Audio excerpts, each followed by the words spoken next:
Breaking news, Janine at Kim Chiu nagkaharap at nagbantian sa PMPC Award. Magandang balita para sa lahat ng fans ng mga top actresses na sina Janine Gutierrez at Kim Chiu.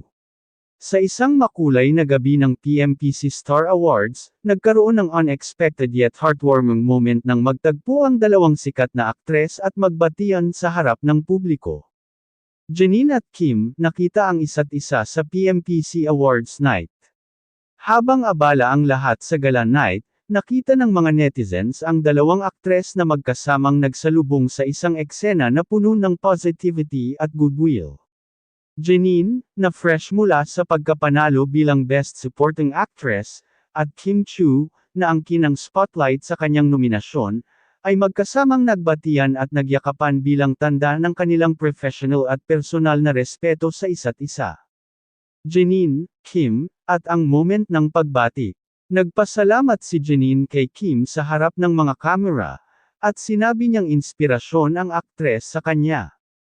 Kim, sa kanyang bahagi, ay ipinagdiwang ang tagumpay ni Janine, at inilarawan ito bilang isang deserving win para sa aktres.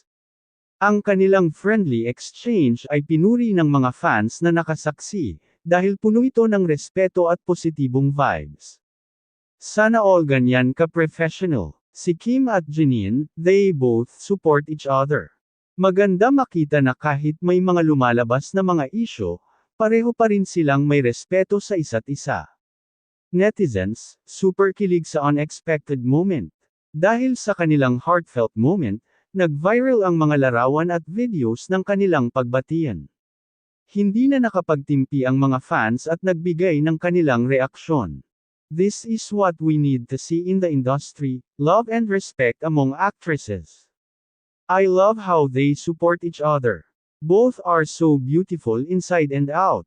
This is the kind of positivity that should be celebrated. So happy for them. Ano ang susunod para sa Janine at Kim? Marami ang nag-aabang kung magkakaroon ba sila ng future project na magkasama, dahil sa kanilang instant chemistry at mutual respect. May mga nag-iisip na baka sa isang upcoming show o movie ay magsama sila sa isang proyekto. Ano sa tingin nyo? Magandang ideya ba na magsama ang dalawang aktres sa isang pelikula o serye? I-comment ang inyong opinyon at huwag kalimutang i-like at i-subscribe sa Celebrity Hub para sa mas marami pang exclusive showbiz updates.